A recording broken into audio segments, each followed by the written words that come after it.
आता जो आपण थोड्या वेळापूर्वी जो हा जो वीट आलेला आहे हा ब्लॉक, आता हे बघा ह्या ब्लॉकची जो किंमत आहे साधारणतः तुम्ही हे बघू शकता, इथून हा ब्लॉक भरलेला आहे, जे ब्लॉक भरलेला आहे आता 80 रुपये दराप्रमाणे जरा तुम्ही ह्या ब्लॉकाचं किंमत जरा तुम्ही ओळखलात तर हे साधारणतः तुमच्याकडे आता हे 3 ते 4 हजार वीट हे आहेत आणि ह्याच्यामध्ये जो ठेवलेला आहे ते 700 ते 800 वीट आहेत, म्हणजे साधारणतः 5,000च्या आसपास, एक ट्रकच्या आसपास हा ईटचा भंडार आहे.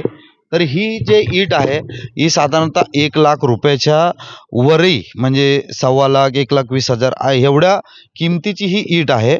आणि ह्याचा जो साठा केला जातो हे अनलिगल पद्धतीने मी तुम्हाला थोड्या वेळापूर्वी सांगितलं होतं कसं केला जातो. आणि ही गुजरातवरून जो आता इटाची कंपनी चालू झालेली आहेत, जे गुजरातवरून जो विटा मुंबईला येतो त्या विटाला हे असे जो वीटचोर माफिया आहेत हे रस्त्यावर कसे लुटतात याचा आज तुम्हाला मी आज रात्रीचे 3 वाजता पेल्लार पोलीस स्टेशनच्या अंतर्गत हे मी आज तुम्हाला दाखवलेलं आहे की कशा पद्धतीनं गुजरात करून येणाऱ्या गाड्या महाराष्ट्रात ज्या वेळेला एंट्री होते तर किती मोठा काळा भ्रष्टाचार होतो आणि किती मोठ्या प्रमाणात हे अशी चोरी केली जाते रात्रभर.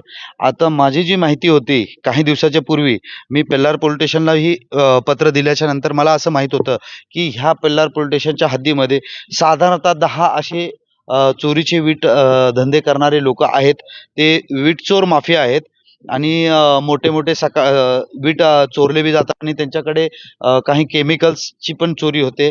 असं बघा तुम्ही, हा दुकान आहे, हा मोठा दुकान आहे, हा दुकानचा मालक आहे आणि हा दुकानचा मालक रात्रभर असे विटा जमा करतो आणि सकाळी हा जे ह्याच्या सगळ्या जे गाड्या आहेत ह्या गाड्या जप्त झाल्या पाहिजे.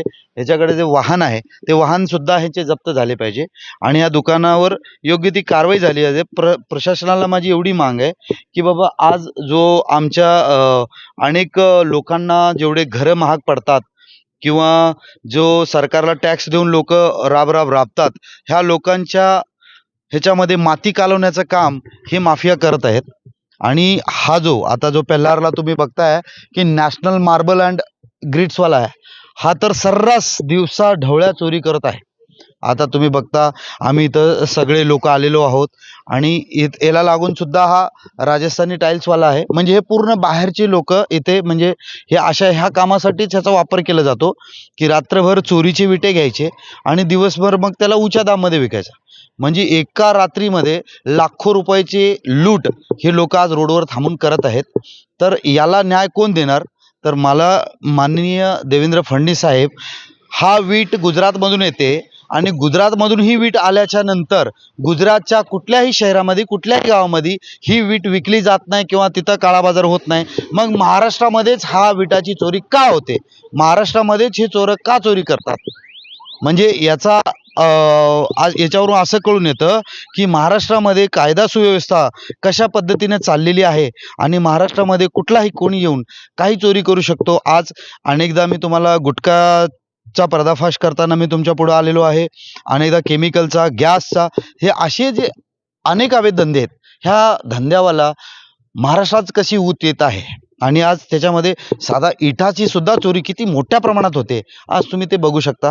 तर माननीय मुख्यमंत्री तसेच मीरा भाईंदरचे जे पोलीस आयुक्त साहेब आहेत त्यांना लेखी पत्र दिलं, त्याच्यावर त्यांनी कुठलंही ध्यान न देता हा जो त्यांनी काम केलेलं आहे, हे जे त्यांच्या क्षेत्रामध्ये चाललेलं आहे, तर याच्यामध्ये कुणाचा साठालोटा आहे हे उघड झालं पाहिजे आणि अशा चोरावर योग्य ती कारवाई बी झाली पाहिजे आणि हे सगळे धंदे बंद झाले पाहिजे, सामान्य जनतेला न्याय मिळाला पाहिजे.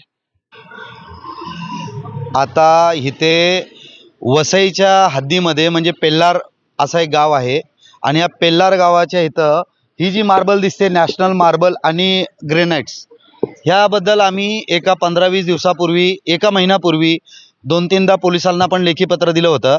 हे जे इटे आहेत हे इटे येतात गुजरातवरून आणि मुंबईमध्ये अनेक जे बांधकाम व्यावसायिक आहेत त्या बांधकाम व्यावसायिकाला हे गुजरातवरून हे जो ब्लॉक ह्याला बोललं जातो, हा ब्लॉक हा गुजरातवरून ब्लॉक येतो आणि ह्या ब्लॉकाची पहिलेच बुकिंग केली जाते ती मुंबईमध्ये. तो मुंबईचा जो व्यवसाय असतो तो ह्याला बुकिंग करतो आणि ही गाड्या अशी ह्या मोठ्या गाड्या अशी वाहतूकनं ह्या गाड्या इथे आणल्या जातात आणि त्याच्या अंताना आता बघा हा ड्रायव्हर आहे आणि आता हा म्हणजे ह्याला जायचं आहे मुंबईला, चुनाभट्टी चेंबूरला, आणि हा इथंच थांबतो आणि हे इथं खाली केलेलं आहे. तूने कितने ब्लॉक निकाले अभी? 60 ब्लॉक. म्हणजे हा 60 ब्लॉक आता विक्री केलेला है। साधारणतः ब्लॉक का कीमत कितना है मार्केट में? 40 रुपये। आणि तू कितने में बेचा? 40 में हे 40 मध्ये भेटलंय, म्हणजे साधारणतः 80 ते 70 रुपये 60 रुपयाची किंमत आहे। हा 40 रुपयामध्ये इथे विकतो। म्हणजे असं प्रत्येक गाडी, आणि हा जो सगळ्यात मोठा माफिया जो बसलेला आहे हा तो मार्बलवाला आहे, ज्याच्याकडे जीएसटी चुकवली जाते, ज्याच्याकडे कुठलाही बिल नसतो, आणि तो काळा बाजार करून लोकांना असं लुटण्याचं काम रात्री बेरात्री। आता तुम्हाला मी ज्या पहिल्याचा व्हिडिओ होता त्याच्यामध्ये तुम्ही बघितला कसे पुढे जाऊन शनी तो वर काढत होता। आता ह्या गाडीवाल्याकडून त्यानं 60 घेतलेला आहे, पण अशा अनेक गाड्या आहेत ज्याच्याकडून तो 200 300 500 ह्या इथंपर्यंत तो ब्लॉक काढून घेतो। आणि आता आम्ही इथं पोलीस प्रशासनाला फोन करून 112 वरून बोलवलेलं आहे। पोलीस इथं आलेली आहेत आणि पुढची कारवाई पोलीस करणार आहेत, कारण यापूर्वी 1 महिन्यापूर्वी आम्ही जे आहे ते इथले CP साहेबांना याबद्दल माहिती दिलेली आहे, लेखीपत्र केला होता। तर आता याच्यावर पुढची काय कारवाई होते मी तुम्हाला काही वेळामध्ये अपडेट करतो। नमस्कार।